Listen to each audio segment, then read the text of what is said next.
Hi my dear students, I am your Dhananjay sir. All of you welcome to our LKS Navodaya and Sainik YouTube channel ಗೆ ನಿಮಗೆಲ್ಲರಿಗೂ ಸ್ವಾಗತ ಕೊಡ್ತಾ ಇವತ್ತೊಂದು ವಿಶೇಷವಾದ classes ಇದು ತುಂಬಾನೇ ವಿಶೇಷವಾದ ಕ್ಲಾಸಸ್. ಏನ್ ಸರ್ ಇದು ಅಂದ್ರೆ ಯಾರೆಲ್ಲ ಈ ವರ್ಷ 5ನೇ ತರಗತಿಗೆ ನವೋದಯ ಎಕ್ಸಾಮ್ ಬರೆಯಕ್ಕೆ ಹೋಗ್ತಿದ್ದೀರಿ, ಯಾರೆಲ್ಲ ನವೋದಯ ಎಕ್ಸಾಮ್ ಬರೆಯಕ್ಕೆ ಹೋಗ್ತಿದ್ದೀರಲ್ಲ ಅವರಿಗೋಸ್ಕರನೇ ಅಂತಾನೆ ಮಾಡಿರುವಂತ ಕ್ಲಾಸಸ್ ಇದು. ಸರ್ ನಾವು ವರ್ಷ ಪೂರ್ತಿ ಹೇಗೆ ಓದಿದೀವಿ, ಹೇಗೆ ಪ್ರಿಪರೇಷನ್ ಆಗಿದೀವಿ, ಕೋಚಿಂಗ್ ಸೆಂಟರ್ಗೆ ಹೋಗಿದ್ದೀರಾ, ಮನೆಯಲ್ಲಿ ಓದಿದ್ದೀರಾ, ಈವ್ನಿಂಗ್ ಕ್ಲಾಸಿಗೆ ಹೋಗಿ ಓದಿದ್ದೀರಾ, ಆನ್ಲೈನ್ ಕ್ಲಾಸಲ್ಲಿ ಓದಿದ್ದೀರಾ, ದಟ್ ಈಸ್ ನಾಟ್ ಇಂಪಾರ್ಟೆಂಟ್. ಹೇಗೆ ಓದಿದ್ದೀರಾ ಅನ್ನೋದು ಇಂಪಾರ್ಟೆಂಟ್ ಆಗಲ್ಲ.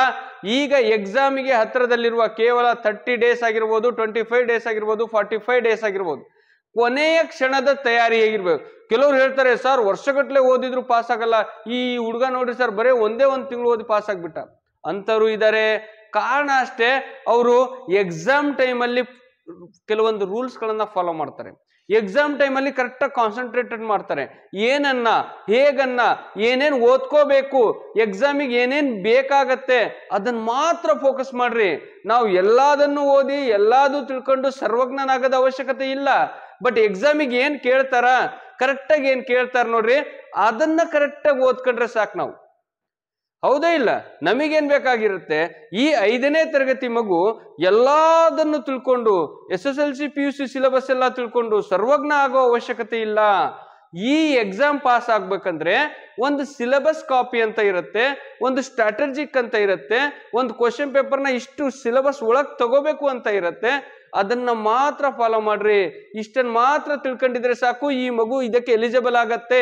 ಸೆಲೆಕ್ಷನ್ ಲಿಸ್ಟ್ ಅಲ್ಲಿ ಹೆಸರು ಬರ್ಬೇಕು ನಮ್ದು. ಹೌದೇ ಇಲ್ಲ? ಸೆಲೆಕ್ಷನ್ ಲಿಸ್ಟ್ ಅಲ್ಲಿ ಹೆಸರೇ ಇಲ್ಲ, ನಾವು ಎಷ್ಟೇ ಓದಿ ಎಷ್ಟೇ ತಿಳ್ಕೊಂಡ್ರು ಕೂಡ ನಾಳೆ ಸೆಲೆಕ್ಷನ್ ಆಗ್ಲಿಲ್ಲ ಅಂದ್ರೆ ಇವನು ಸರಿಯಾಗಿ ಓದಿಲ್ಲ, ಇವನಿಗೆ ಸರಿಯಾಗಿ ಗೊತ್ತಿಲ್ಲ, ಇವನ್ ಇನ್ನೂ ಓದ್ಬೇಕಿತ್ತು, ಇವನು ತಿಳ್ಕೋಬೇಕಿತ್ತು, ಇವೆಲ್ಲ ಮಾತುಗಳು ಕೇಳ್ತೀವಿ.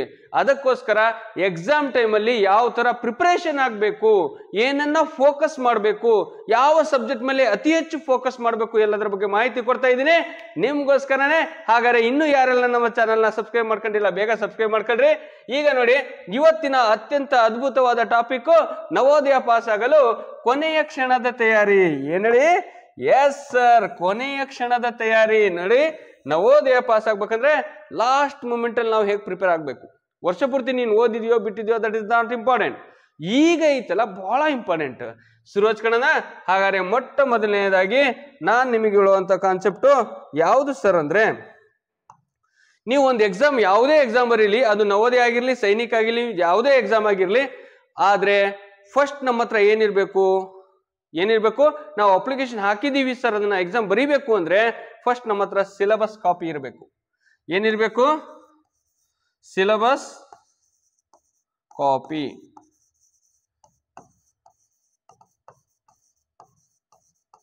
Syllabus copy. ಏನ್ ಸರ್ ಇದು ಸಿಲೆಬಸ್ ಕಾಪಿ ಅಂದ್ರೆ? ಅವ್ರು ನೋಟಿಫಿಕೇಶನ್ ಬಿಡ್ಬೇಕಾರೇನೆ ಕೊಟ್ಟಿರ್ತಾರೆ. ಈಗ ಮೆಂಟಲ್ ಎಬಿಲಿಟಿಯಲ್ಲಿ 10 ಪಾರ್ಟ್ ಇರುತ್ತೆ. ಪ್ರತಿಯೊಂದು ಪಾರ್ಟು ಕೂಡ 4 ಕ್ವಶನ್ಸ್ ಇರ್ತವೆ. ಹಾಗಾದ್ರೆ 4 ಕ್ವಶನ್ಗೆ ಒಂದು ಟೋಟಲ್ 40 ಪ್ರಶ್ನೆಗಳಿರ್ತವೆ. ಒಂದಕ್ಕೆ 1.25 ಮಾರ್ಕ್ಸ್ ಅಂದ್ರೆ 50 ಮಾರ್ಕ್ಸ್ ಇರ್ತವೆ. ಎಷ್ಟು ಪಾರ್ಟು? 10 ಪಾರ್ಟ್ ಇದಾವೆ. ಹಾಗಾದ್ರೆ ಯಾವ್ಯಾವ ಟೈಪ್ ಇದಾವೆ ಅದನ್ನು ಕೂಡ ಕೊಟ್ಟಿರ್ತಾರೆ. ಯಾವ್ಯಾವ ಪಾರ್ಟ್ ಕೊಡ್ತಾರೆ? ಒಂದು ಪಾರ್ಟ್ ಇಂದ 4 ಕ್ವಶನ್ ಅಂದ್ರೆ 10 ಪಾರ್ಟ್ ಇಂದ 40 ಕ್ವಶನ್ ಆಗತ್ತೆ. ಹಾಗಂತ ನಾವು ಯಾವ್ದಾವ್ದೋ ತಿಳ್ಕೊಂಡು ಓದಂಗಿಲ್ಲ. 2019ರಿಂದ ಈ ಕಡೆ ಸಿಲೆಬಸ್ ಚೇಂಜ್ ಆಗಿಬಿಟ್ಟಿದೆ. ಯಾವ್ದ್ರಲ್ಲಿ? ಮೆಂಟಲ್ ಎಬಿಲಿಟಿಯಲ್ಲಿ. ಹೌದಾ ಇಲ್ಲ? ಅದನ್ನೆಲ್ಲ ನೀವು ತಿಳ್ಕೋಬೇಕು. ಆ ಸಿಲೆಬಸ್ ಕಾಪಿ ನೋಡ್ಕೊಳ್ಳಿ ಯಾವ್ಯಾವ್ದ್ರಲ್ಲಿ ಇರುತ್ತೆ. Yes sir. ಆಮೇಲೆ ಮ್ಯಾಥ್ಸ್ ಅಲ್ಲಿ ವೆರಿ ವೆರಿ ಇಂಪಾರ್ಟೆಂಟ್ ಆಗಂದ್ರೆ ನಿಮಗೆ ಮ್ಯಾಥ್ಸ್ ಸಿಲೆಬಸ್ ಕಾಪಿ 12 ಟಾಪಿಕ್ ಇದಾವೆ ನವೋದಯಕ್ಕೆ. ಏನೇನೋ ಓದ್ಕೊಂತಿರ್ತಾರೆ. ಆವರೇಜ್ ಅಂತೆ, ಸಿಂಪಲ್ ಇಂಟ್ರೆಸ್ಟ್ ಅಂತೆ, ಅದಂತೆ ಇದಂತೆ, ಭಯಂಕರ ಓದ್ತಿರ್ತಾರ. ಅವ್ರ ಫೋನ್ ಮಾಡಿ, ಸರ್ ನೀವು ಈ ಚಾಪ್ಟರ್ ಆಗಿಲ್ಲಲ್ಲ ಸರ್, ನೀವು ಈ ಚಾಪ್ಟರ್ ಆಗಿಲ್ಲಲ್ಲ ಸರ್ ಈ ಚಾಪ್ಟರ್ ಕೊಡ್ತಾರ ಸರ್, ಬಿಡ್ತಾರ ಸರ್. ಅದೆಲ್ಲ ತಿಳ್ಕೊಳ್ಳೋದಕ್ಕಿಂತ ಮುಂಚೆ ನಮ್ಮ ಹತ್ರ ಸಿಲೆಬಸ್ ಕಾಪಿ ಇರಬೇಕು. ಯಾರಿಗೆಲ್ಲ ಸಿಲೆಬಸ್ ಕಾಪಿ ಬೇಕು ಸರ್ ಈ ವರ್ಷದ್ದು ಅಂದ್ರೆ ಅದು ನೋಟಿಫಿಕೇಶನ್ ಅಲ್ಲೇ ಇರುತ್ತೆ. ನಿಮಗೆ ಅದನ್ನ ತಗೊಳಕ್ ಗೊತ್ತಿಲ್ಲ, ನಮಗೆ ಯಾವ್ದ್ರಲ್ಲಿ ವೆಬ್ಸೈಟ್ ಅಲ್ಲಿ ಅದು ಗೊತ್ತಾಗ್ತಿಲ್ಲ ಸರ್, ಅದನ್ನ ನಾನು ನಿಮಗೆ ಕಳಿಸ್ಕೊಡ್ತೀನಿ. ನನ್ನ ವಾಟ್ಸಾಪ್ ನಂಬರ್ಗೆ ನೀವೇನ್ ಮಾಡ್ಬೇಕು, ಮೆಸೇಜ್ ಮಾಡಿದ್ರೆ ಸಾಕು, ನಾನು ಕಳಿಸ್ಕೊಡ್ತೀನಿ. ಆಯ್ತಾ? ಓಕೆ. ಆಮೇಲೆ ಪ್ಯಾಸೇಜ್ ಕೂಡ ಯಾವ ತರ ಇರ್ತವೆ, ಅದರಲ್ಲಿ ಕೇಳುವಂತ ಗ್ರಾಮರ್ ಪಾಯಿಂಟ್ ಏನು ಅದನ್ನು ಚೂರ ನೋಡ್ಕೊಳ್ರಿ. 100% ಫಸ್ಟ್ ಸ್ಟೆಪ್ ನಮ್ಮ ಹತ್ರ ಏನಿರ್ಬೇಕು, ಸಿಲೆಬಸ್ ಕಾಪಿ ಇರಬೇಕು. ಆ ಸಿಲೆಬಸ್ ಕಾಪಿಲಿರೋ ಎಲ್ಲಾ ಸಬ್ಜೆಕ್ಟ್ನ ನಾವು ಓದ್ಕೊಂಡಿದ್ದೀನ, ಒಂದೊಂದು ಟಾಪಿಕ್ನು ನಾನು ಕ್ಲೀನಾಗಿ ಓದ್ಕೊಂಡಿದ್ದೀನ. ನೀವು 100% ಸರ್ ಇದರಲ್ಲಿರೋ ಎಲ್ಲ ಏನ್ ಮ್ಯಾಥ್ಸ್ ಅಲ್ಲಿರೋ 12 ಟಾಪಿಕ್ಸ್ನ ನಾನು ಕ್ಲೀನಾಗಿ ಓದ್ಕೊಂಡಿದ್ದೀನಿ ಸರ್. Very good. ಈಗ ಮುಂದೆ ಇನ್ನೊಂದು ಸ್ಟೆಪ್ ಬರುತ್ತೆ. ಏನ್ ಸ್ಟೆಪ್ ಬರುತ್ತೆ? ನಾವು ಸಿಲೆಬಸ್ ಕಾಪಿ ಓದಿದೀವಿ ಸರ್ ಅಂದ್ರೆ ನೆಕ್ಸ್ಟ್ ಟಾಪಿಕ್ ನಮಗೆ ಬರುತ್ತೆ ಯಾವ್ದು ಹೇಳ್ರಿ? ನೆಕ್ಸ್ಟ್ ಯಾವ್ದು ಬರುತ್ತೆ? Very very important topic, model paper. ಏನ್ ಬರುತ್ತೆ ಸರ್? ಮಾಡೆಲ್ ಪೇಪರ್ ಬರುತ್ತೆ ಸರ್. ಮಾಡೆಲ್ ಪೇಪರು ಇದಕ್ಕಿಂತ ಮಾಡೆಲ್ ಪೇಪರ್ಗಿಂತ ಮುಂಚೆ ಇರ್ಲಿ, ಮಾಡೆಲ್ ಪೇಪರ್ಸ್ ನೋಡ್ಕೊಳ್ಳಿ. ಮಾಡೆಲ್ ಪೇಪರ್ಸಿಗೆ ಎಷ್ಟಿರ್ಬೇಕು ಸರ್? 20 ರಿಂದ 30 ಪ್ರಶ್ನೆ ಪತ್ರಿಕೆಗಳನ್ನ ಬಿಡಿಸ್ಬೇಕು. ಎಷ್ಟು ಪೇಪರ್ ಬಿಡಿಸ್ಬೇಕು ಸರ್? ನಾವು ಮಾಡೆಲ್ ಪೇಪರ್ನ ಬಿಡಿಸ್ಬೇಕು ಅಂದ್ರೆ ಎಷ್ಟು ಬಿಡಿಸಿದ್ರೆ ಬೆಟರ್ ಸರ್ ಅಂದ್ರೆ 20 to 30 ಪೇಪರ್ಸ್. ಎಷ್ಟಿರ್ಬೇಕು? 20 to 30 ಪೇಪರ್ಸ್ನ ನಾವು ಸಾಲ್ವ್ ಮಾಡಬೇಕಾಗತ್ತೆ. ಹಾಗಾದ್ರೆ 20 ರಿಂದ 30 ಪ್ರಶ್ನೆ ಪತ್ರಿಕೆಗಳನ್ನ ಸಾಲ್ವ್ ಮಾಡಿ. ಇದಕ್ಕಿಂತ ಮುಂಚೆ ಆಕ್ಚುಲಿ ನಾವು ಮಾಡೆಲ್ ಪೇಪರ್ ಮಾಡೋಕ್ಕಿಂತ ಮುಂಚೆ ಇನ್ನೊಂದು ಇಂಪಾರ್ಟೆಂಟ್ ಆಗಿದೆ, ಅದು ಹಳೆಯ ಪ್ರಶ್ನೆ ಪತ್ರಿಕೆ. ಹಳೆಯ ವೆರಿ ವೆರಿ ಇಂಪಾರ್ಟೆಂಟ್ ಹಳೆಯ ಪ್ರಶ್ನೆ ಪತ್ರಿಕೆ, old question papers. Old question papers ಏನ್ ಸರ್ ಇದು ಓಲ್ಡ್ ಕ್ವಶನ್ ಪೇಪರ್ ಅಂದ್ರೆ? ನೋಡಿ, JNV ಅವರು ನವೋದಯ ವಿದ್ಯಾಲಯದವರು ಹೋದ ವರ್ಷ ಅದರ ಹಚ್ಚ ವರ್ಷ 2019 ರಿಂದ ನನ್ನ ಪ್ರಕಾರ 2000 ಎಷ್ಟು 2000 2019 ಇಂದ 2025 ವರೆಗೂ, ಈ ವರ್ಷ 26 ಪೇಪರ್ ನಿಮಗೆ ಬರುತ್ತೆ. ಏನ್ ಇಷ್ಟು ಪೇಪರ್ಸ್ನ ನೀವು ಸಾಲ್ವ್ ಮಾಡಿಬಿಟ್ರೆ ವಿತ್ ಆನ್ಸರ್ಸ್ ಇರುವಂತದ್ದನ್ನ ಎಲ್ಲಾರೇ ಬುಕ್ಸ್ ಸಿಗ್ತಾವ್ ನಿಮಗೆ. ಸೊಲ್ಯೂಷನ್ ವಿತ್ ಸೊಲ್ಯೂಷನ್ ಇರಬೇಕು. ಯಾಕಂದ್ರೆ ಈ ಲೆಕ್ಕನ ಬರೀ ಕೀ ಆನ್ಸರ್ ಕೊಟ್ರೆ ಗೊತ್ತಾಗಲ್ಲ ಮಕ್ಕಳಿಗೆ, ವಿತ್ ಸೊಲ್ಯೂಷನ್ ಇರಬೇಕು. ಹಾಗಾಗಿ ಸೊಲ್ಯೂಷನ್ ಯಾವ ಲೆಕ್ಕನ ಹೇಗೆ ಮಾಡಬೇಕು ಅನ್ನೋದನ್ನ ಗೊತ್ತಾಗಬೇಕಾಗತ್ತೆ. ಹಾಗಾಗಿ ನೀವು ಟೋಟಲ್ ಇಷ್ಟು ಪೇಪರ್ನ ಬಿಡಿಸ್ಬಿಟ್ರೆ 2019 ರಿಂದ 25 ವರೆಗೂ 6 ರಿಂದ 7 ಹಳೆಯ ಪ್ರಶ್ನೆ ಪತ್ರಿಕೆಗಳು ಮತ್ತೆ 20 ರಿಂದ 30 ಮಾಡೆಲ್ ಪೇಪರ್ಸ್ಗಳನ್ನ ನೀವು ಬಿಡಿಸಿದ್ದೇ ಆದ್ರೆ ನೋಡಿ 6 ರಿಂದ 7 ಮೆಂಟಲ್ ಎಬಿಲಿಟಿ ಪೇಪರ್ಸ್ ಅಲ್ಲಿ ಇದು ಯಾವ್ದ್ರಲ್ಲಿ ಹಳೆ ಪ್ರಶ್ನೆ ಪತ್ರಿಕೆಯಲ್ಲಿ ಯಾವುದೇ ಕ್ವಶನ್ ಕೊಟ್ಟರು ನಾನು ಮಾಡ್ತೀನಿ ಸರ್ ಇದರಲ್ಲಿ ಅಂತ ನೀವು ತಿಳ್ಕೊಂಡ್ರೆ, ಅಷ್ಟು ಕಲ್ತ್ಕೊಂಡ್ರೆ ನೀವು ಮತ್ತೆ ಈ 20 ರಿಂದ 30 ಪ್ರಶ್ನೆ ಪತ್ರಿಕೆನ ಬಿಡಿಸ್ತಿದೀವಿ ಸರ್ ನಾವು. ಯಾವಾಗ? ಈ ಲಾಸ್ಟ್ ಮಂತ್ ಅಲ್ಲಿ ಮಾಡ್ಬೇಕಾಗಿರೋ ಕೆಲಸ ನೀವೆಲ್ಲ ಇದನ್ನ ನೀವು ಬಿಡಿಸ್ತಿದ್ರಿ. ಎಲ್ಲಾ ಪೇಪರ್ಲು ಸರ್ 90+ ಮಾಡ್ತಿದ್ದೀನಿ, 91, 92, 93, 95 ಮಾಡ್ತಿದ್ದೀನಿ. 100% ನಿನ್ನ ಹೆಸರು ನವೋದಯ ಸೆಲೆಕ್ಷನ್ ಲಿಸ್ಟ್ ಅಲ್ಲಿ ಹೆಸರು ಇರುತ್ತೆ ಸರ್. ಇದನ್ನ ಮಾಡ್ಬೇಕಂದ್ರೆ ಏನ್ ಮಾಡ್ಬೇಕು ನೋಡಿ, ನಿಮಗೆ ಯಾರಿಗಾರೆ ನವೋದಯ ಈ ಮಾಡೆಲ್ ಪೇಪರ್ಸ್ಗಳು ಬೇಕಾಗತ್ತೆ ಸರ್. ನಮಗೆ ನಾನು ಕ್ಲಾಸ್ ಮಾಡ್ತಾ ಇದ್ದೀನಿ, 30 days ಚಾಲೆಂಜ್ ಅಂತ ಓಪನ್ ಕ್ಲಾಸಸ್ ಮಾಡ್ತಿದ್ದೀನಿ. ಯಾವ್ದ್ರಲ್ಲಿ? ಯೂಟ್ಯೂಬ್ ಅಲ್ಲಿ ಬರ್ತಿದೆಯಲ್ವಾ? ಹಾಗಾಗಿ ಅದರಲ್ಲಿ ನಾನು 30 ಪ್ರಶ್ನೆ ಪತ್ರಿಕೆಗಳನ್ನ ಎವ್ರಿ ಡೇ ಒಂದೊಂದು ಪ್ರಶ್ನೆ ಪತ್ರಿಕೆಗಳನ್ನ ಬಿಡಿಸ್ಕೊಂತ ಹೋಗ್ತಾ ಇದೀವಿ. ವೆರಿ ವೆರಿ ಇಂಪಾರ್ಟೆಂಟ್ ಕಾನ್ಸೆಪ್ಟ್ ಅದು, ಅದನ್ನ ಯಾರು ಕೂಡ ಮಿಸ್ ಮಾಡ್ಕೋಬೇಡಿ ಸರ್. ನಮಗೆ ಮಾಡೆಲ್ ಪೇಪರ್ ಅಲ್ಲಿ ನೀವು ಬರೀ ಮ್ಯಾಥ್ಸ್ ಬಿಡಿಸ್ತಾ ಇದ್ದೀರಿ, ನಮಗೆ ಮೆಂಟಲ್ ಎಬಿಲಿಟಿ ಮತ್ತೆ ಪ್ಯಾಸೇಜ್ ಕೂಡ ಪ್ರಾಕ್ಟೀಸ್ ಆಗಬೇಕು. ನಮಗೆ ಪೇಪರ್ನ ನೀವು ಮನೆಗೆ ಕಳಿಸ್ಕೊಡಿ, OMR ಶೀಟ್ ಮತ್ತೆ ಮಾಡೆಲ್ ಪೇಪರ್ಸ್ನ ನಮಗೆ ಮನೆಗೆ ಕಳಿಸ್ಕೊಡಿ ಅಂದ್ರೆ 100% ನಿಮಗೆ OMR ಶೀಟ್ ಮತ್ತೆ ಇದು ಮಾಡೆಲ್ ಪೇಪರ್ಸ್ಗಳನ್ನ ನಿಮಗೆ 30 ಕ್ವಶನ್ ಪೇಪರ್ ಇರುವಂತ ಮಾಡೆಲ್ ಪೇಪರ್ಸ್ಗಳನ್ನ ನವೋದಯ ಹಂಟ್ ಅಂತ ಇದೆ, ಇಲ್ಲಿಲ್ಲ ಅದು, ಇಲ್ಲ ಅಂದ್ರೆ ತೋರಿಸ್ತಿದ್ದೆ ನಿಮಗೆ, ಅದು ಆ ಪೇಪರ್ಸ್ನ ನಾನು ಕಳಿಸ್ಕೊಡ್ತಾ ಇದ್ದೀನಿ. ಹಾಗಾಗಿ ಬೆಸ್ಟ್, ಅದು ಪ್ರಾಕ್ಟೀಸ್ ಮಾಡಿ ಸರ್, ಚೆನ್ನಾಗಿರುತ್ತೆ. ಇನ್ನೇನು ಮಾಡಬೇಡ್ರಿ, ಜಸ್ಟ್ 20 ಇಂದ 30 ವರೆಗೂ 20 ರಿಂದ 30 ಪ್ರಶ್ನೆ ಪತ್ರಿಕೆನ ಬಿಡಿಸ್ರಿ. ಹಳೆಯ ಪ್ರಶ್ನೆ ಪತ್ರಿಕೆಗಳನ್ನ ಒಂದು 6 ರಿಂದ 7 ವರ್ಷದ ಕ್ವಶನ್ ಪೇಪರ್ಸ್ನ ಫಾಲೋ ಮಾಡ್ರಿ. ಅದ್ ಯಾಕೆ ನಿಮ್ಮ ಹೆಸರು ನವೋದಯದಲ್ಲಿ ಇರಲ್ಲ, ಬಟ್ ಸುಮ್ಮನೆ ಟಿಕ್ ಹಾಕೋದಲ್ಲ, ಅವುಗಳನ್ನ ಕ್ಲೀನಾಗಿ ಕಲ್ತ್ಕೋಬೇಕು, ಪ್ರಾಕ್ಟೀಸ್ ಮಾಡಬೇಕು. ಡೇ ಬೈ ಡೇ ಇಂಪ್ರೂವ್ಮೆಂಟ್ ಇರಬೇಕು. ಫಸ್ಟ್ ಪೇಪರ್ ಬಿಡಿಸ್ತೀರಾ 65 ಬರುತ್ತೆ, ಸೆಕೆಂಡ್ ಪೇಪರು 70, 75, 76 ಹಿಂಗೆ ಇನ್ಕ್ರೀಸ್ ಆಗ್ತಾ ಹೋಗ್ಬೇಕು. 1 ಮಾರ್ಕ್ಸ್ ಆದ್ರೂ ಇನ್ಕ್ರೀಸ್ ಆಗ್ಬೇಕು. ನೀನು ಮೊದಲನೇ ಪೇಪರು ಸರ್ ನಂದು 80 ಬಂದಿತ್ತು, ಆದ್ರೆ 2ನೇ ಪೇಪರ್ 75, 3ನೇ ಪೇಪರ್ 68, 4ನೇ ಪೇಪರ್ 65 ಹಿಂಗೆ ಕೆಳಗೆ ಬರ್ತಿದ್ಯಾ ಅಂದ್ರೆ ನೀನು ಡೌನ್ ಆಗ್ತಿದ್ಯಾ, ಎಕ್ಸಾಮ್ ಅಲ್ಲಿ ಕೊಡೋ ಪೇಪರು ಕೂಡ ಡೌನ್ ಆಗೇ ಬರುತ್ತೆ ಮಾರ್ಕ್ಸ್. ಓಕೆನಾ? ಹಾಗಾಗಿ ಈ ಮಾಡೆಲ್ ಪೇಪರ್ಸ್ಗಳು ನಮಗೆ ಕಾನ್ಫಿಡೆನ್ಸ್ ಅನ್ನು ಕೊಡ್ತವೆ. ಏನ್ ಕೊಡುತ್ತೆ? ಪ್ರಾಕ್ಟೀಸ್ ಕೊಡುತ್ತೆ. OMR ಶೀಟ್ ತುಂಬುವಂತ ಆ ಭಯ ಹೋಗುತ್ತೆ. ಅದನ್ನೆಲ್ಲ ನೀವು ಮಾಡ್ಬೇಕಂದ್ರೆ ಮಾಡಲ್ ಪೇಪರ್ಸ್ಗಳು ಬಹಳ ಇಂಪಾರ್ಟೆಂಟು. ದಯವಿಟ್ಟು ಅದನ್ನ ಫಾಲೋ ಮಾಡಿ. ಇಷ್ಟು ಮಾಡಿದ್ಮೇಲೆ ಸರ್ ನಾವು ಹಳೆ ಪ್ರಶ್ನೆ ಪತ್ರಿಕೆನೂ ಬಿಡಿಸಿದೀವಿ, ಮಾಡಲ್ ಪೇಪರ್ಸ್ ಬಿಡಿಸಿದೀವಿ, ಸಿಲೆಬಸ್ ಕಾಪಿನೂ ನಮ್ಮ ಹತ್ರ ಇದ್ರೆ ಅದನ್ನ ಇಟ್ಕೊಂಡು ಟಾಪಿಕ್ ವೈಸ್ ನಾವು ಕಲಿತಾ ಇದ್ದೀವಿ ಸರ್.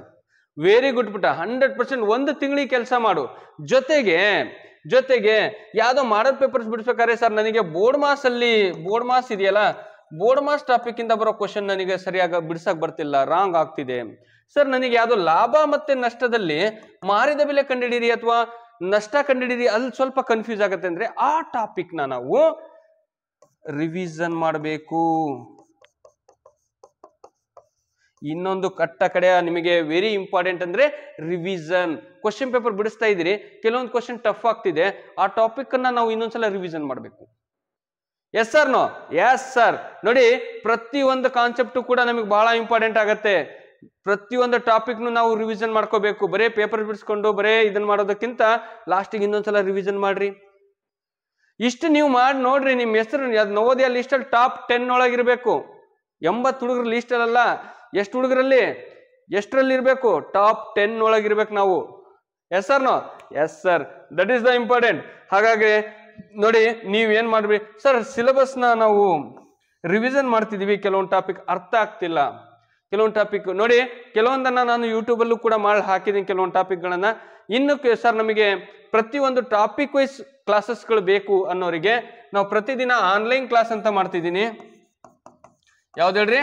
ಆನ್ಲೈನ್ ಕ್ಲಾಸ್ ಪ್ರತಿದಿನ ಇರುತ್ತೆ. Live class with recorded class. ನಮ್ಮದೇ ಆದಂತ ಒಂದು ಆ್ಯಪ್ ಇದೆ. ಇಲ್ಲಿ ನೋಡಿ, ಈ LKS ಅಕಾಡೆಮಿ ಅಂತ ಕಾಣ್ತಿದೆಯಲ್ವಾ, ಈ ತರದೊಂದು ಆ್ಯಪ್ ಇದೆ. ಪ್ಲೇಸ್ಟೋರಲ್ಲೂ ಸಿಗುತ್ತೆ. ಬೇಕು ಅಂದ್ರೆ ನಾನು ವಾಟ್ಸಪ್ಪಲ್ಲಿ ಲಿಂಕ್ ಕಳಿಸ್ಕೊಡ್ತೀನಿ. LKS ಅಕಾಡೆಮಿ ಅಂತ ಆ್ಯಪ್ ಇದೆ, ಅದನ್ನು ಡೌನ್ಲೋಡ್ ಮಾಡ್ಕೊಳ್ಳಿ. ಅದರಲ್ಲಿ ಪ್ರತಿದಿನ live class with recorded class up to ಫೆಬ್ರವರಿವರೆಗೂ ನಿಮಗೆ ನವೋದಯ, ಸೈನಿಕ್ ಮತ್ತು ಮುರಾರ್ಜಿ ಏಪ್ರಿಲಿಂದ 10 ತಿಂಗಳ ಕ್ಲಾಸ್ ಇದೆ. ಕೇವಲ 3,000ದಲ್ಲಿ 1 ವರ್ಷದ ತರಬೇತಿ ನಾನು ನೀಡ್ತಾ ಇದ್ದೀನಿ. ಎಷ್ಟೋ ಜನ ಇದ್ರ ಯೂಸ್ ಮಾಡ್ಕೊಂತಿದ್ದಾರೆ, ಇನ್ನು ಕೆಲವರಿಗೆ ಇದ್ರ ಬಗ್ಗೆ ಗೊತ್ತೇ ಇಲ್ಲ. ಹಾಗಾಗಿ ಒಂದು ಒಳ್ಳೆ ಅವಕಾಶ ಬಡವ್ರ ಮಕ್ಕಳಿಗೆ, ಕೋಚಿಂಗ್ ಸೆಂಟ್ರಿಗೆ ಹೋಗಕ್ಕಾಗದೇ ಇರೋರಿಗೆ, ಓದಕ್ಕೊಂದು ಆಸಕ್ತಿ ಇರುವಂತ ಮಕ್ಕಳಿಗೆ ತುಂಬಾನೇ ಇಂಪಾರ್ಟೆಂಟ್ ಆದ ಒಂದು ಮಾಹಿತಿ ಅಂದ್ರೆ ನಮ್ಮ LKS ಅಕಾಡೆಮಿಯಲ್ಲಿ ನಿಮಗೆ ಕೇವಲ 3,000ಕ್ಕೆ ನವೋದಯ, ಸೈನಿಕ್, ಪ್ರತಿಷ್ಠಿತ, ಅಳಕಿ ಮತ್ತು ಮುರಾರ್ಜಿ ಶಾಲೆಗೆ ಸಂಬಂಧಪಟ್ಟಂತೆ ಕ್ಲಾಸಸ್ ಅನ್ನ 10 ತಿಂಗಳ ಕ್ಲಾಸ್ನ ಕೇವಲ 3,000ದಲ್ಲಿ ಕೊಡ್ತಾ ಇದ್ದೀವಿ. ಎಷ್ಟೋ ಜನಕ್ಕೆ ಮಾಹಿತಿ ಗೊತ್ತಿಲ್ಲ. ಅದನ್ನ ಯೂಸ್ ಮಾಡ್ಕೊಂಡು ಒಳ್ಳೆ ಶಾಲೆಯಲ್ಲಿ ಒಳ್ಳೆ ಎಜುಕೇಶನ್ ಸಿಕ್ತು ಅಂದ್ರೆ ಸಾಕು, ಅದ್ರ ಸಾರ್ಥಕತೆ ಸಿಗುತ್ತೆ. ಓಕೆ, ಹಾಗಾದ್ರೆ ಬರ್ರಿ, ಇನ್ನು ಯಾರಿಗೆಲ್ಲ ಇದ್ರ ಬಗ್ಗೆ ನಮಗೆ ಸರ್ ಆನ್ಲೈನ್ ಕ್ಲಾಸಸ್ ಆಗಲಿ ಅದ್ರ ಬಗ್ಗೆ ಮಾಹಿತಿ ಬೇಕು, ಯಾವುದೇ ನಿಮ್ದು ಮಾಹಿತಿ ಏನಾರ ಡೌಟ್ ಇದೆ ಅಂದ್ರೆ ನನ್ನ ನಂಬರ್ ಇದೆ ನೋಡಿ, 9741183187ಗೆ ನೀವೇನ್ ಮಾಡ್ರಿ, ಕರೆ ಮಾಡಿ. ಈ ನಂಬರ್ಗೆ ಏನ್ ಮಾಡ್ರಿ, ಕಾಲ್ ಮಾಡಿ, ಮೆಸೇಜ್ ಮಾಡಿ, ವಾಟ್ಸಪ್ ಮಾಡಿ, ಏನೋ ಒಂದು ಮಾಡಿ. ನಾನು ರಿಸೀವ್ ಮಾಡೋವರೆಗೂ ನೀವು ಬಿಡಬೇಡಿ, ಯಾಕಂದ್ರೆ ಕೆಲವೊಂದ್ಸಲ ನಾನು ಬಿಸಿ ಇರ್ತೀನಿ, ತೊಂದರೆ ಇಲ್ಲ. ಏನಾರ ಮಾಹಿತಿ ಬೇಕು ಅಂದ್ರೆ ವಾಟ್ಸಪ್ಪಲ್ಲಿ ಮೆಸೇಜ್ ಹಾಕಿರಿ. ಎಸ್, ಹಾಗಾದ್ರೆ ನಾವು ಸರ್ ಲಾಸ್ಟ್ ಟೈಮಲ್ಲಿ ಏನ್ ಮಾಡ್ಬೇಕಂದ್ರೆ ಫಸ್ಟ್ ಕಾನ್ಸೆಪ್ಟ್ ಏನು, ಸಿಲೆಬಸ್ ಕಾಪಿ. ಏನ್ ತರಬೇಕು? ಸಿಲೆಬಸ್ ಕಾಪಿ ಇರ್ಬೇಕು ಸರ್. ನಮ್ಮ ಹತ್ರ ಇದೆಯಾ? 100% ಇದೆ ಸರ್. ಎಸ್, ಸಿಲೆಬಸ್ ಕಾಪಿ ಇದೆ. ಅದಿಟ್ಕೊಂಡು ಟಾಪಿಕ್ ವೈಸ್ ನೋಡ್ಕೊಳ್ಳಿ. ಅದಾದ್ಮೇಲೆ ನಮ್ಮ ಹತ್ರ ಸೆಕೆಂಡ್ ನಾವು ನೋಡ್ಬೇಕಾಗಿರೋದು ಓಲ್ಡ್ ಪ್ರಶ್ನೆ ಪತ್ರಿಕೆ, ಹಳೆ ಪ್ರಶ್ನೆ ಪತ್ರಿಕೆ ಸೆಕೆಂಡ್ ಟಾಪಿಕ್ ನಮಗೆ. ಥರ್ಡ್ ಟಾಪಿಕ್ ನಮಗೆ model question paper. Very important. ಮಕ್ಕಳಿಗೆ ಕಾನ್ಫಿಡೆನ್ಸ್ ಕೊಡೋದೇ ಮಾಡಲ್ ಪೇಪರ್ಸು. ಮತ್ತು ಪೇರೆಂಟ್ಸಿಗೂ ಗೊತ್ತಾಗುತ್ತೆ ಯಾವ ಟಾಪಿಕಲ್ಲಿ ವೀಕ್ ಆಗ್ತಿದ್ದಾರೆ, ಮೆಂಟಲ್ ಎಬಿಲಿಟಿಯಲ್ಲಿ ವೀಕ್ ಆಗ್ತಿದ್ದಾರಾ, ಪ್ಯಾಸೇಜಲ್ಲಿ ವೀಕ್ ಆಗ್ತಿದ್ದಾರಾ, ಮ್ಯಾಥ್ಸಲ್ಲಿ ವೀಕ್ ಅದ್ರ ಕಡೆ ಗಮನ ಕೊಡ್ಬೋದು. ಪ್ರಾಕ್ಟೀಸೇ ಏನೂ ನಾವು ಎಕ್ಸಾಮ್ ಇಲ್ಲಿ ನಾವು ಪ್ರಾಕ್ಟೀಸ್ ಮಾಡ್ದಲೇ ಡೈರೆಕ್ಟಾಗಿ ಎಕ್ಸಾಮಿಗೆ ಹೋದ್ರೆ ಅಲ್ಲಿ ಬಹಳ ಎಫೆಕ್ಟ್ ಆಗತ್ತೆ ಮಕ್ಕಳಿಗೆ. ಹಾಗಾಗಿ ಮಾಡಲ್ ಪೇಪರ್ಸ್ಗಳು ಬೇಕು ಅಂದ್ರೂ ಕೂಡ ನನ್ನ ನಂಬರ್ಗೆ ನೀವು ಕರೆ ಮಾಡ್ಬೋದು, ಕಳಿಸ್ಕೊಡ್ತೀನಿ. ಜೊತೆಗೆ ಹಳೆ ಪ್ರಶ್ನೆ ಪತ್ರಿಕೆ ಆಯ್ತಾ, ಲಾಸ್ಟ್ ರಿವಿಷನ್ ಬಹಳ ಇಂಪಾರ್ಟೆಂಟ್. ವರ್ಷ ಪೂರ್ತಿ ಓದಿರ್ತೀರಾ, revision is one of the best method. Revision ಬಹಳ ಇಂಪಾರ್ಟೆಂಟು. ಟಾಪಿಕ್ ವೈಸ್ ರಿವಿಷನ್ ಮಾಡ್ಕೊಳ್ಳಿ, ಮತ್ತೆ ಕ್ವಶನ್ ಪೇಪರ್ ಬರೀರಿ, ಮತ್ತೆ ಪ್ರಾಕ್ಟೀಸ್ ಮಾಡ್ರಿ. ನಿಮ್ಮ ಹೆಸರು 100% ಸೆಲೆಕ್ಷನ್ ಲಿಸ್ಟಲ್ಲಿ ಇರುತ್ತೆ. ನೀವು ಅಂದ್ಕೊಂಡಿದ್ದನ್ನು ಸಾಧಿಸಬೇಕು ಅಂದ್ರೆ ಎವ್ರಿ ಡೇ ಎಫರ್ಟ್ ಹಾಕಿ. ಇದ್ರ ಜೊತೆಗೆ ನಾನು ಇನ್ನೊಂದು ಇಂಪಾರ್ಟೆಂಟ್ ಕಾನ್ಸೆಪ್ಟ್ ಹೇಳ್ತೀನಿ ನಿಮಗೆ. ರಿವಿಷನ್ ಆದ್ಮೇಲೆ ಸಮಯ ಪ್ರಜ್ಞೆ, ಟೈಮ್ ಹೇಗೆ ಓದಬೇಕು ಸರ್. ಎವ್ರಿ ಡೇ ಸ್ಕೂಲಿಂದ ಇರ್ಲಿ, ಅದಿರ್ಲಿ, ಇದಿರ್ಲಿ, ಯಾವುದೇ ಇರ್ಲಿ, ನನಗೆ ಅವೆಲ್ಲ ಗೊತ್ತಿಲ್ಲ. ಅಚೀವ್ಮೆಂಟ್ ಮಾಡಬೇಕು ಅಂದ್ರೆ ಕಷ್ಟ ಪಡಲೇಬೇಕು. ಕಾರಣ ಕೊಡೋರಿಗೆ 1000 ಕಾರಣ. ತಲೆನೋವ್ತಿತ್ತು ಸರ್, ಸ್ಕೂಲಲ್ಲಿ ಹೋಮ್ವರ್ಕ್ ಇತ್ತು ಸರ್, ಸ್ಕೂಲಲ್ಲಿ ಪ್ರಾಜೆಕ್ಟ್ ಕೊಟ್ಟಿದ್ರು ಸರ್, ಅದಿತ್ತು ಸರ್, ಇದಿತ್ತು ಸರ್, ಹಬ್ಬ ಇತ್ತು ಸರ್, ಟೂರಿಗೆ ಹೋಗಿದ್ವಿ ಸರ್, ಅಜ್ಜಿ ಮನೆಗೆ ಹೋಗಿದ್ವಿ ಸರ್. ಕಾರಣ ಕೊಡೋರು 1000 ಕೊಡ್ತಾರ. ಓದ್ಬೇಕನ್ನೋರು ಎಲ್ಲಿದ್ರು ಓದ್ತಾರ. ಬೆಳಿಗ್ಗೆ 5-5:30 ಎದ್ದೇಳ್ಬೇಕು, ರಾತ್ರಿ 10:30, 11 ಗಂಟೆ, 11:30, 12 ಗಂಟೆವರೆಗೂ ಓದ್ರಿ. ಇರೋ ಅವಕಾಶನ ಕಳ್ಕೊಬೇಡ್ರಿ. ಈ 1 ತಿಂಗಳು ನಿಮಗೆ ಮತ್ ಮುಂದಿನ ವರ್ಷ ಸಿಗಲ್ಲ. ಈ ವರ್ಷ ಸಿಕ್ಕಿರೋ ಟೈಮು ಮತ್ ಮುಂದಿನ ವರ್ಷ ಸಿಗಲ್ಲ. ಸಿಕ್ಕ ಅವಕಾಶನ ಯಾವುದೇ ಕಾರಣಕ್ಕೂ ಮಿಸ್ ಮಾಡ್ಕೋಬೇಡಿ. ಇಂಥ ಅವಕಾಶ ಮತ್ತೆ ಸಿಗತ್ತಾ? ಮುಗೀತು. ಮತ್ತೆ ನೀವು 5ನೇ ತರಗತಿ ಆಗ್ಲಿಲ್ಲ, ಮತ್ತೆ ಇನ್ನೊಂದ್ಸಲ ನವೋದಯ ಎಕ್ಸಾಮ್ ಬರೀಲಿಲ್ಲ. ಈ ಅವಕಾಶ ಮತ್ತೆ ಮಿಸ್ ಮಾಡ್ಕೋಬೇಡಿ. ಯಾಕಂದ್ರೆ ಎಲ್ಲ ನಮ್ಮ ತಂದೆ ತಾಯಿಗಳು ನಾವು ಅನ್ಕೊಂಡಷ್ಟು ಈಸಿಯಾಗಿ ಎಲ್ಲೂ ಕೂಡ ದುಡ್ಡು ಸಿಗಲ್ಲ, ಹೌದೋ ಇಲ್ಲ? ಬಹಳ ಕಷ್ಟಪಟ್ಟು ನಮ್ಮನ್ನು ಸಾಕ್ತಿರ್ತಾರೆ, ಕಷ್ಟಪಟ್ಟು ಓದಿಸ್ತಿರ್ತಾರೆ. ಆದ್ರೆ ನಮ್ಮ ಮುಂದೆ ತೋರಿಸ್ಕೊಂಡಿರಲ್ಲ ಅಷ್ಟೇ. ಅವ್ರ ದುಡ್ಡು ನಾವು ವೇಸ್ಟ್ ಮಾಡ್ದಲ್ಲೇ ನಾವು ಇನ್ನೊಂದು ಯಾವುದೋ ಪ್ರೈವೇಟ್ ಶಾಲೆಗೆ ವರ್ಷಕ್ಕೆ 50,000, 60,000, 70,000, 1-1.5 ಲಕ್ಷ ರೂಪಾಯಿ ಕಟ್ಟು ಓದೋದಕ್ಕಿಂತ ಅದೇ ಎಜುಕೇಶನ್ನ ಫ್ರೀ ಆಗಿ ಸರ್ಕಾರ ಕೊಡುತ್ತೆ. ಅದನ್ನ ನಾವು ಕಷ್ಟಪಟ್ಟು ಓದಿದ್ರೆ ನಮ್ಮ ತಂದೆ ತಾಯಿಗಳು ಆರಾಮ್ ಇರ್ತಾವಲ್ಲೇನ? ನಮ್ಮ ತಂದೆ ತಾಯಿಗಳಿಗೆ ನಾವು ನೋವು ಕೊಡಬಾರ್ದು. ನಮ್ಮ ತಂದೆ ತಾಯಿಗಳ ಕನಸುಗಳನ್ನು ನಾವು ಈಡೇರಿಸಬೇಕು. ಅವ್ರು ಆಸೆ ಪಟ್ಟಂಗೆ ನಾವು ನವೋದಯ ಶಾಲೆ, ಸೈನಿಕ ಶಾಲೆಯಲ್ಲಿ ಓದಿ ದೊಡ್ಡ ದೊಡ್ಡ ಆಫೀಸರ್ಗಳಾಗಬೇಕು, IAS KS ಆಫೀಸರ್ ಆಗಬೇಕು, ಡಾಕ್ಟರ್ ಆಗಬೇಕು, ಇಂಜಿನಿಯರ್ ಆಗಬೇಕು, ಏನಾಗಬೇಕು ಅದನ್ನ ಆಗಬೇಕು ಅಂತ ನಾವು ಡಿಸೈಡ್ ಮಾಡಬೇಕು ಅಂದ್ರೆ ವಿತೌಟ್ ₹1 ಇಲ್ದಲೆ ನಾವು ಸಕ್ಸಸ್ ಆಗ್ಬೋದು. ₹1 ಖರ್ಚು ಮಾಡದಲ್ಲಿ ನಾವು ನವೋದಯ ಅಂತ ಶಾಲೆ, ಪ್ರತಿಷ್ಠಿತ ಶಾಲೆಗಳು ಬೇಕು ಅಂತ 2 ವರ್ಷ ಕೋಚಿಂಗ್ ಸೆಂಟರ್ ಕೂತ್ಕೊಂಡು ಓದ್ತಾರೆ. ಅದನ್ನ ಮನೇಲಿ ಕೂತ್ಕೊಂಡೇ ಓದ್ಬೋದು. ನೀವು ಮನೇಲಿ ಕೂತ್ಕೊಂಡೆ ದಿನ 2-3 ಗಂಟೆ 4 ಗಂಟೆ ವರ್ಕ್ ಮಾಡಿ, ಎಷ್ಟಾಗುತ್ತೋ ಎಷ್ಟು ಟೈಮ್ ಸಿಕ್ಕಾಗೆಲ್ಲ ವರ್ಕ್ ಮಾಡಿ ಅಡ್ಮಿಷನ್ ತಗೊಳ್ಳಿ. ಫ್ರೀ ಸಿಗತ್ತೆ. ಟಾಪ್ 1 ಎಜುಕೇಶನ್ ಚೆನ್ನಾಗಿರುತ್ತೆ, ತಗೊಳ್ಳಿ. ಅಪ್ ಟು ಸೆಕೆಂಡ್ PUC ವರೆಗೂ ₹1 ಇಲ್ದಂಗೆ ಆಮೇಲೆ ನೀವು ಆಟೋಮೆಟಿಕ್ ನೀಟ್, KCET, JEE ನಿಮಗೆ ಇಷ್ಟ ಬಂದಿದ್ದನ್ನು ಪಾಸ್ ಮಾಡ್ಕೊಂಡು ನೀವು ಲೈಫಲ್ಲಿ ಗುರಿ ಮುಟ್ಟೋದಕ್ಕೆ ಒಂದು ಸುಲಭ ವಿಧಾನ. ₹1 ಖರ್ಚಿಲ್ದಲ್ಲೇ ನೀವು ಡಾಕ್ಟರ್ ಆಗ್ಬೋದು. ₹1 ಖರ್ಚಿಲ್ದಲ್ಲೇ ನೀವು IAS ಆಫೀಸರ್ ಆಗ್ಬೋದು. ಯಾವಾಗ? ನೀವು ಚೆನ್ನಾಗಿ ಓದಿದ್ರೆ. ನಿಮ್ದು ಮಾರ್ಕ್ಸ್ ಕಮ್ಮಿ ಆಯ್ತು, ಸೆಲೆಕ್ಷನ್ ಆಗ್ಲಿಲ್ಲ ಅಂದ್ರೆ ದುಡ್ಡು ಕಟ್ಟಬೇಕು. ದುಡ್ಡು ಕಟ್ಟು ನಿಮಗೆ ಪ್ರೈವೇಟ್ ಅಲ್ಲಿ ಓದಿಸ್ಬೇಕು. ಲಕ್ಷಾಂತರ ರೂಪಾಯಿ ಖರ್ಚಾಗತ್ತೆ. ಕೆಲವು ಪ್ರೈವೇಟ್ ಅಲ್ಲಿ MBBS ಮಾಡ್ಬೇಕಂದ್ರೆ 60-70 ಲಕ್ಷ ರೂಪಾಯಿ ಖರ್ಚು ಮಾಡ್ತಾರೆ. ಅದನ್ನೇ ಫ್ರೀಯಾಗಿ ನವೋದಯ ಅಂತ ಶಾಲೆಯಲ್ಲಿ ಓದಿ ಅಲ್ಲಿಂದಾನೇ ನೀಟ್ ಎಕ್ಸಾಮ್ನ ಪಾಸ್ ಮಾಡಿ ₹500 ಅಡ್ಮಿಷನ್ ಫೀಸಲ್ಲಿ 4 ವರ್ಷ MBBS ಮುಗಿಸಿರುವಂಥ ತುಂಬಾ ವ್ಯಕ್ತಿಗಳಿದೆ, ತುಂಬಾ ಸ್ಟೂಡೆಂಟ್ಸ್ ಇದ್ದಾರೆ. ಅದರಲ್ಲಿ ನೀವು ಒಬ್ರಾಗ್ರಿ ಮುಂದೆ ಅಲ್ವಾ? ನಿಮ್ಮನ್ನು ನೋಡಿ ಮತ್ತೆ ಬೇರೆಯವರೆಲ್ಲ ಕಲೀಲಿ. ಮತ್ತೆ ಮುಂದಿನ ವಿಡಿಯೋದಲ್ಲಿ ಮತ್ತೆ ನಾನು ಇದೇ ತರ ಯಾವ್ದಾದ್ರು ಇನ್ಫಾರ್ಮೇಟಿವ್ ವಿಡಿಯೋಸ್ ಅಥವಾ ಕ್ಲಾಸಸ್ಗಳನ್ನ ಮಾಡಿ ಮತ್ತೆ ಹಾಕ್ತೀನಿ. ಯಾರೆಲ್ಲ ನಮ್ಮ ಚಾನಲ್ಗೆ ಇನ್ನೂ ಸಬ್ಸ್ಕ್ರೈಬ್ ಮಾಡ್ಕೊಂಡಿಲ್ಲ ಬೇಗ ಸಬ್ಸ್ಕ್ರೈಬ್ ಮಾಡ್ಕೊಂಡು ಪಕ್ಕದಲ್ಲಿ ಬೆಲ್ ಬಟನ್ ಕ್ಲಿಕ್ ಮಾಡ್ಕೊಂಡು, ಎಲ್ಲ ಫ್ರೀ ಇರ್ತಾವು, ಅದಕ್ಕೇನು ದುಡ್ಡು ಕಟ್ಟಾಗ. ಯಾಕೆ ಸಬ್ಸ್ಕ್ರೈಬ್ ಮಾಡ್ಕೋಬೇಕು ಹೇಳ್ರಿ? ನಾನು ಮಾಡಿರೋ ವಿಡಿಯೋ ತಕ್ಷಣ ಮೊಬೈಲಲ್ಲಿ ತೋರ್ಸತ್ತೆ ನೀವು ಸಬ್ಸ್ಕ್ರೈಬ್ ಮಾಡ್ಕೊಂಡಿದ್ರೆ. ಇಲ್ಲ ಅಂದ್ರೆ ಅದು ತೋರ್ಸಲ್ಲ, ನೀವು ಹುಡುಕ್ಬೇಕು. ಸಿಕ್ಕರೆ ಸಿಗತ್ತೆ, ಇಲ್ಲಾಂದ್ರೆ ಕೆಲವೊಂದು ಸಿಗಲ್ಲ. ಯಾಕಂದ್ರೆ ಕೆಲವೊಂದ್ಸಲ ಹಾಲ್ ಟಿಕೆಟ್ ಬಿಟ್ಟಿರ್ತಾರೆ, ಯಾವುದೋ ಹೊಸ ಅಪ್ಲಿಕೇಶನ್ ಬಿಟ್ಟಿರ್ತಾರೆ, ಅದರದ್ದೆಲ್ಲ ಮಾಹಿತಿ ಆಗ್ತಿರ್ತೀನಿ. ಅದು ಮಿಸ್ ಆಗಬಾರ್ದು ಅಷ್ಟೇ. ಓಕೆನಾ? ಆ ಒಂದು ಉದ್ದೇಶಕ್ಕೆ ನಿಮ್ಗೆ ಹೇಳೋದು. ಒಳ್ಳೇದಾಗ್ಲಿ. ಪ್ರಯತ್ನ ಇದ್ರೆ ನಾವು ಅನ್ಕೊಂಡಿದ್ದನ್ನು ಸಾಧಿಸ್ಬೋದು. ಟೈಮ್ ಅನ್ನೋದು ಬಹಳ ಇಂಪಾರ್ಟೆಂಟು. ಅವಕಾಶ ಮತ್ತೆ ಸಿಗಲ್ಲ, ಸಿಕ್ಕ ಅವಕಾಶನ ಬಿಟ್ಕೊಡ್ಬೇಡಿ. ಓಕೆ, ಎಫರ್ಟ್ ಹಾಕ್ರಿ. ನಿಮಗೆ ಏನೇ ಮಾಹಿತಿ ಬೇಕಾಗಲಿ, ಯಾವುದೇ ಕ್ಲಾಸಸ್ ಬೇಕಾಗಲಿ ನನಗೆ ಸಂಪರ್ಕಿಸಿ. 100% ನಾನು ನಿಮಗೆ ಎಲ್ಲ ರೀತಿಯ ಮಾಹಿತಿ ಕೊಡ್ತೀನಿ. ಒಳ್ಳೇದಾಗ್ಲಿ. ಬಾಯ್.